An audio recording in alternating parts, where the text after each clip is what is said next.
Good morning.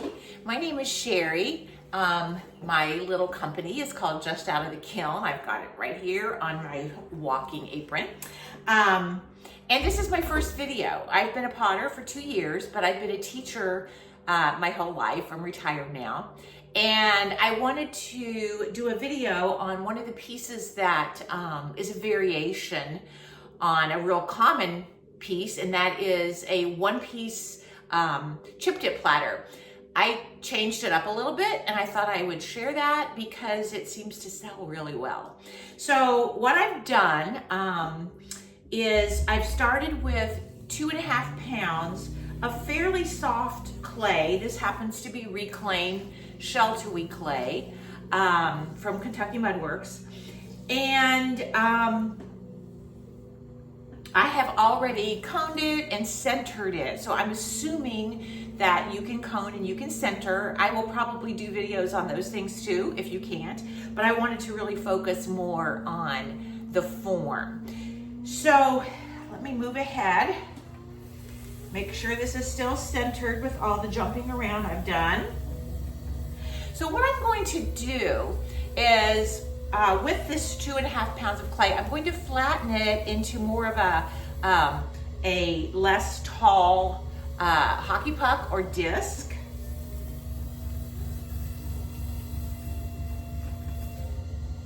And I'm going to use my round sponge to just kind of get that disc nice and even. I go all the way down and over the edge. So you see what I have now is a disc about the size of a small Frisbee. In fact, if you really want to know the size across, it's 6.5 inches. I'm going to get it to 7 before I start and show you what I'm actually doing. So I'm going to press that down a little bit more using, of course, both hands. My sponge again. I just gently go from the center to the outside, over the edge and down. And let's see how we're measuring now. I've got it right at 7. So what I'm going to do, and I guess this is the part that's different from the chip dip platters you see. Typically, the chip dip platter is very large, and there is a relatively small bowl in the center for the dip. What I want to do is I want to make a soup bowl with a small cracker plate surrounding it, an individual one. So like a lunch platter, you might say. So depending on the size that you want the bowl, that determines, I don't know how well you can see this, how far out I'm going to go with my first trench making is what I call it. I'm just gonna put my hand on the clay, my finger, I mean, gently press down and let it form a small trench that divides the cracker plate from the bowl. I want my bowl to be pretty big, a normal size soup bowl, with the cracker plate or cracker and cheese, whatever, to be fairly small. So I'm going to come out from the center, probably, I'd say I've got about 1.5 inches left to the edge, to the rim. And I'm going to, with a wet finger, gently place my finger on the clay. The wheel is going at a medium speed.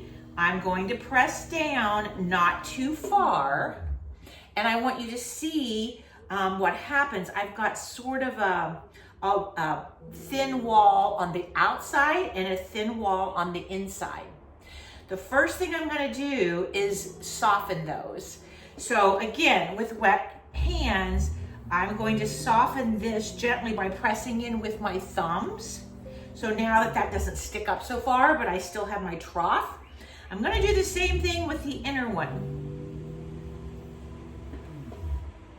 And now I want you to think about this. This is just a bowl. Forget about this for now. Forget about this cracker plate. And actually, I'm looking at it thinking I probably could have made my bowl a little bigger. That's adjustable and however you want to do it. I've got several different sizes that I have sold. So I'm going to go ahead and open this bowl like I would open any bowl. With fingers in the center, I use my index finger pressing pressed by my middle finger. I will test to see how deep it is. It's just right. And now I'm gonna partially open this bowl.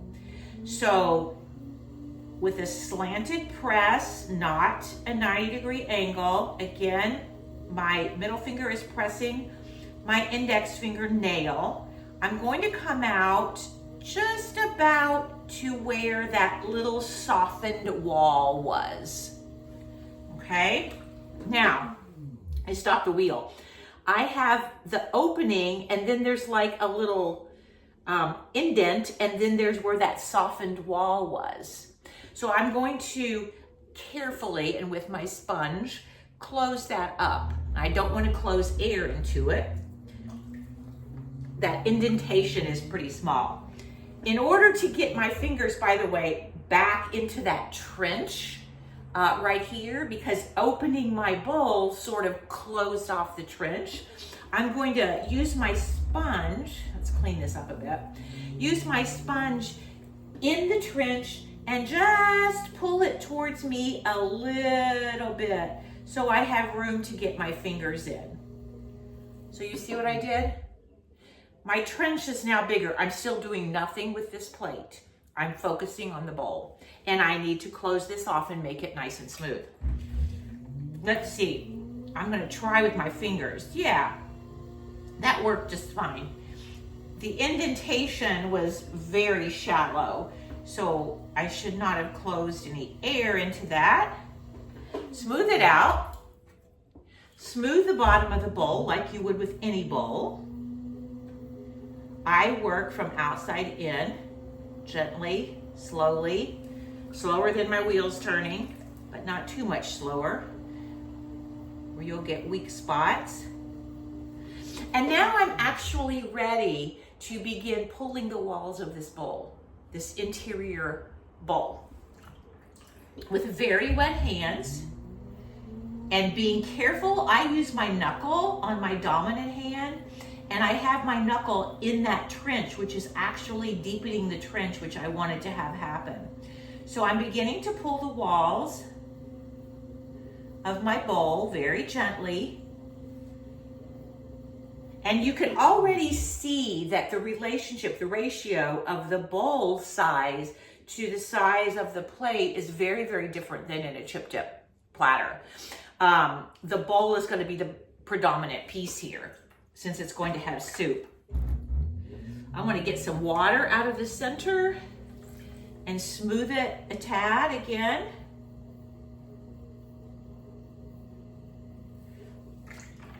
I'm going to do another gentle pull.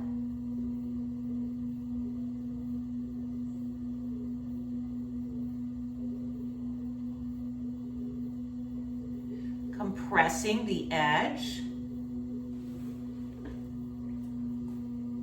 And as you can tell, there's not a lot of definition yet between the bottom of the bowl and where the plate begins. That'll come in just a second. Let's get this water out. And I'm going to do one more pull. This time with my dominant hand knuckle in the trench, I'm going to push at the bottom, both to get some clay and also to create more definition between the bowl and the plate.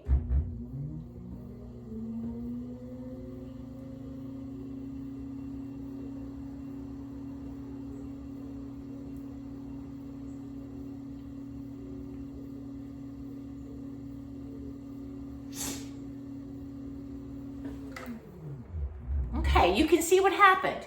There is definitely more definition here.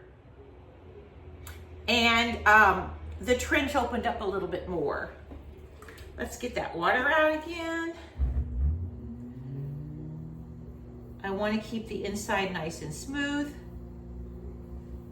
I'm one of the potters, I really like finger lines and trim lines because I think it makes the glaze come more alive. So I don't sponge out my finger lines inside the bowl. I really like them. That's up to you. Your choice. I'm gonna compress this a bit. And I could make the bowl bigger. I think I don't want to because I already know from making past ones that this is gonna hold a lot of soup or a lot of chili. So now I'm gonna deal with the cracker portion. And I actually, as I said earlier, this turned out to be a little bigger than I had planned. I could have made my trench closer to the edge. I went in about 1.5 inches. So I'm going to open this trench a bit. I don't want to push too hard down here because I don't want it to get thin where the bowl attaches to the plate. I've heard other people say they have trouble with it breaking or cracking and firing. I've never had that happen. So I don't want to push too much down here at the bottom. I'm going to just pull that edge, 2 hands, 1 tool, pull that edge very gently towards me.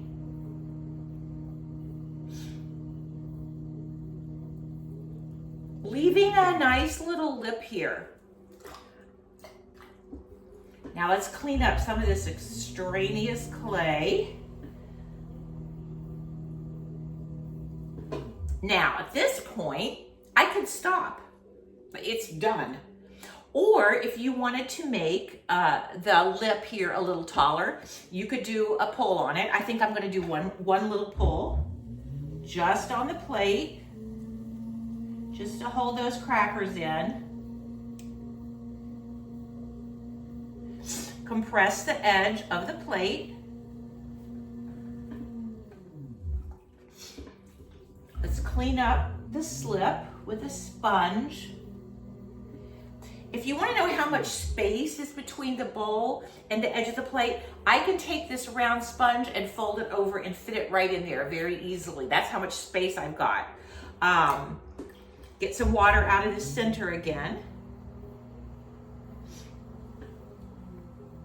And now I'm going to do a trim around the edge. And the reason is I try on these pieces to get them needing the least amount of trimming possible, because trimming one of these can be a little tricky. I will show you that on another video. Some people use a chuck, I don't, but I will show you how to do that. It does make it easier though, finishing it when it's leather hard, if you have done as much trimming as you can. So I don't know if you can see, but there's a little skirt here. It's pretty small. So I'm going to go in holding my non-dominant hand on the inside of the plate edge, and I'm going to trim this with my pencil tool. Take that clay off. Edge it a little bit. I'm going to clean up my bat.